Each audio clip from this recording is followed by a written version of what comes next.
Welcome back to the wild. Do you love camping but hate the time and frustration of setting up a tent?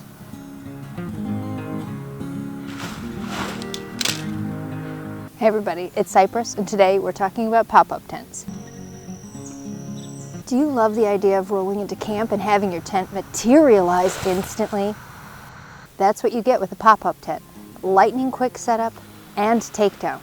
But are they too good to be true, or do the pros outweigh the cons? That'll depend on what you need out of your tent. I've got two different pop-ups from two different brands, and I do love them, but they have their limitations. So let's get to it. Now, most pop-ups follow the same skeletal designs. There are 2 to 3 person versions, and there are 3 to 5 person versions, and there are even some that are bigger than that. And true to all standard tent sizing, the capacity estimates are complete bullshit. So the 2-person version is going to be cramped and claustrophobic with just 1 person and minimal gear. We're not even going to look at those today. The 3 to 5 person models are comfortable for either 1 person with full gear or 2 people who still love each other enough to be able to tolerate each other's breathing. Since I prefer to have a tent to myself and still have room for clothes and other gear, this is a great size for me for short-term camping. Of course, when I do go out for longer, I like to do it in style. Preferred glamper here. So I'd really like a bigger model, and those would be worth investing in if you are planning on bringing the whole brood along, or you just like camping in luxury. As I mentioned, I have 2 pop-ups we're going to review today. Hey Jan, what's in the showcase? Hey there, Cypress. Our first showcase today features the Fast Camp Mega 4 to 5 person pop-up tent in dark gray with red piping, retailing for $172.52 and scored on sale last summer for just $89.99. This fetching outdoor domicile boasts an 8.5 by 7 foot floor plan with a lofty dome ceiling topping off at just shy of 4 feet. Amenities include 2 doodad bags, 2 lantern hooks, 4 doors with windows, 2 of them doubling as awnings, and 4 modest circulation vents. Weighing in at just 7 pounds, the whole package fits handily into the included 40-inch circular zippered tote. Weight of poles measured separately. Included with this tent are 1 inner and 1 outer carrying bag, 4 awning poles, 2 awning pole storage bags, stakes, guy wires, stake storage bag, and a sheet of cryptic setup diagrams. Awning stakes, awning guy wires, ground sheet, and rain tarp sold separately. Do not use in heavy rain, do not use in heavy sun, do not open tent indoors.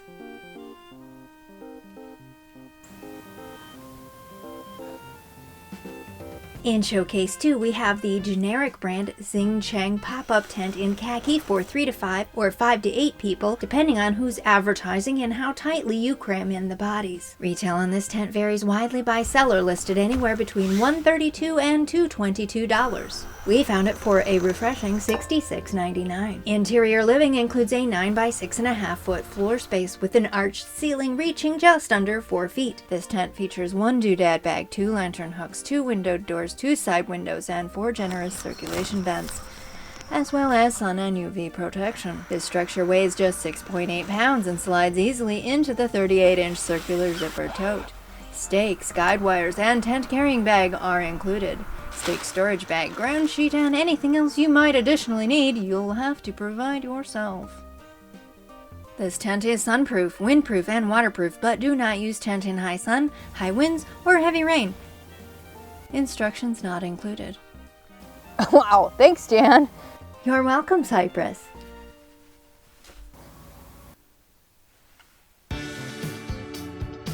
Both of these tents are typical in that they have fiberglass poles built in.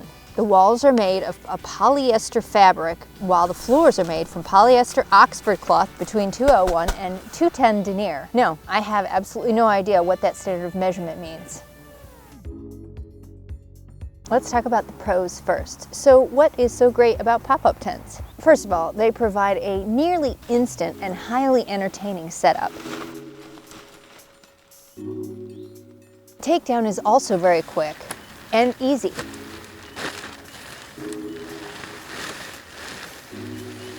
Although there is a learning curve the first few times.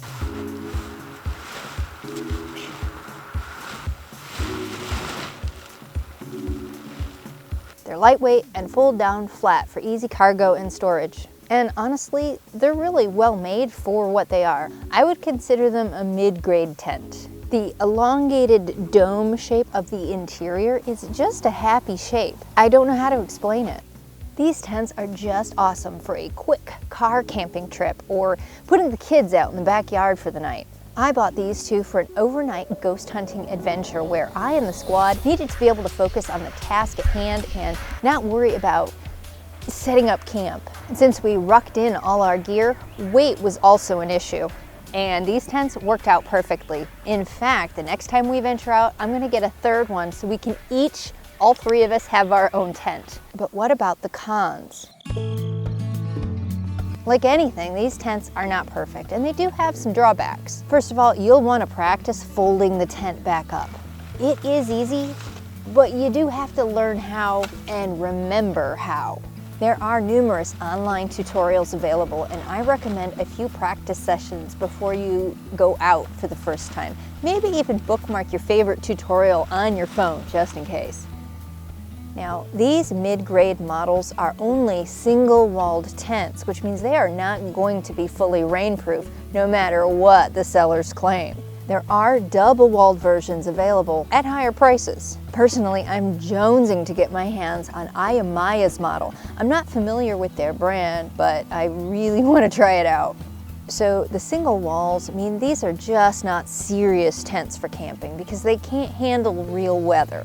Another con, and something that actually really irks me about these kinds of tents, is that there are a very limited number of stake loops. There are actually only 4 stake loops per tent perimeter, and then another 4 for each of the guy wires. And what this means is that the fiberglass poles want to curl up at the ends. Honestly, I really haven't noticed any kind of tripping issue because of it, but my OCD really wants to sew on a couple more stake loops on each end and tack that down. As well, even though these tents are very lightweight, the wide flat circle that they fold up into means they're fairly awkward for carrying long distances. These would not be plausible for backpacking.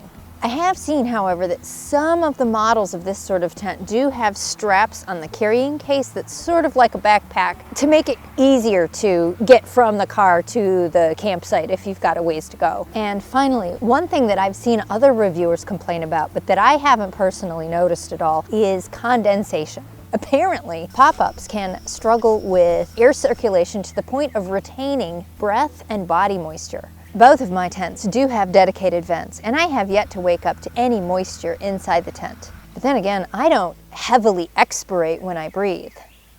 I think it's plausible that the addition of another, larger, heavier, snoring, moist, flatulent body could strain the capacity of those air vents. So I guess that's something to keep in mind.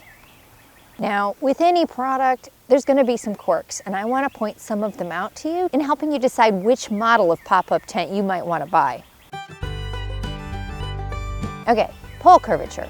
Both of my tents have essentially the same footprint size. However, the Fast Camp does feel a little bit roomier, and it does fold up to a bigger diameter circle.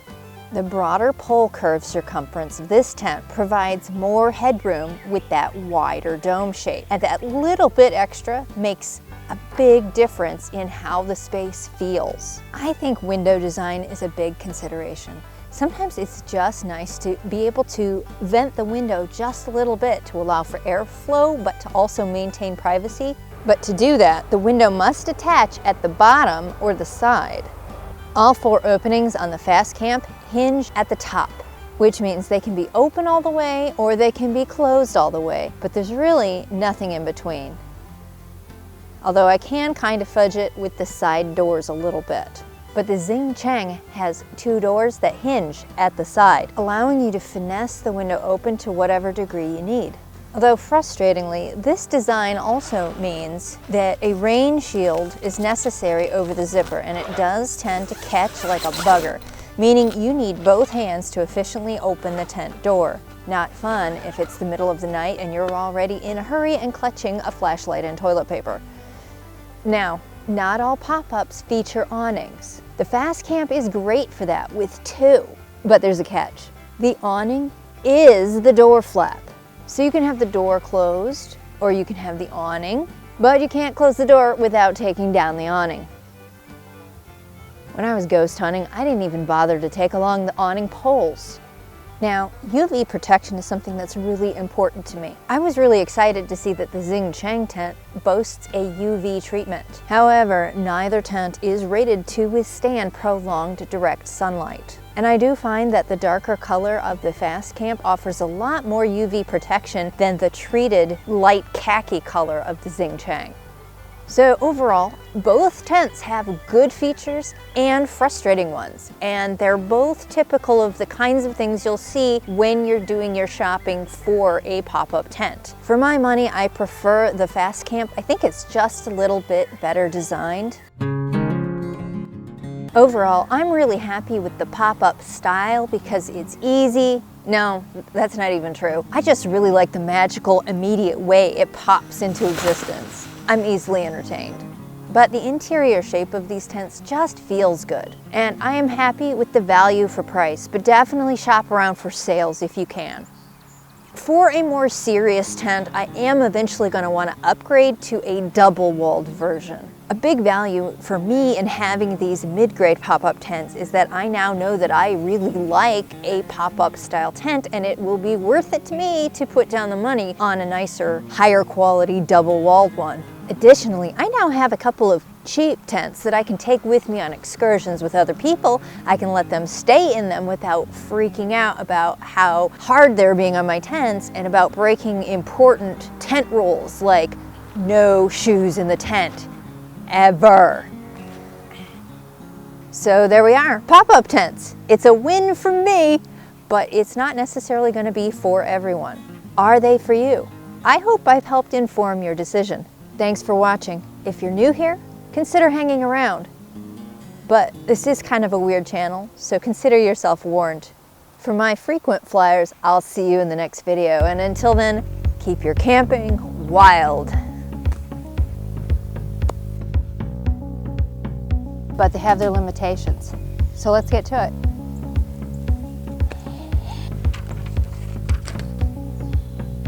Okay, this isn't gonna work outside, is it? Upgrade to a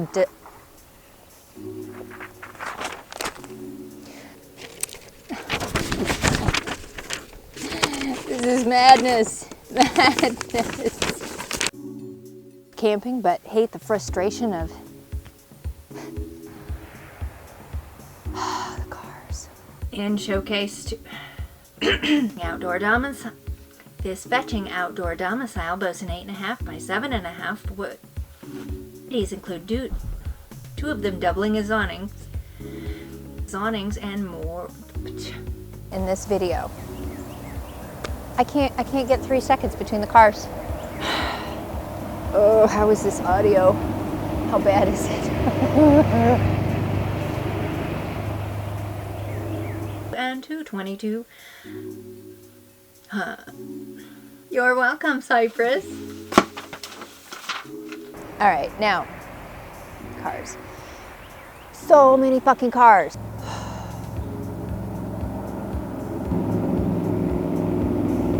What's going on? This whole computer is just trying to die on me. Okay, you know what? We're gonna have to start over because this is just completely fucking not working. Mid-grade tents. Now these mid-grade models are only loops. Holding in breath and body. I need to live in the middle of nowhere so bad.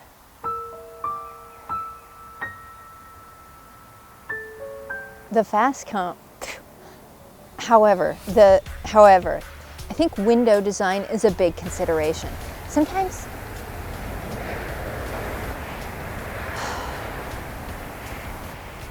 oh, it's getting nippy out. I'm gonna be done soon, For my frequent flyers, I'll cars, stop. Okay, whew. Ow, shoot, go back.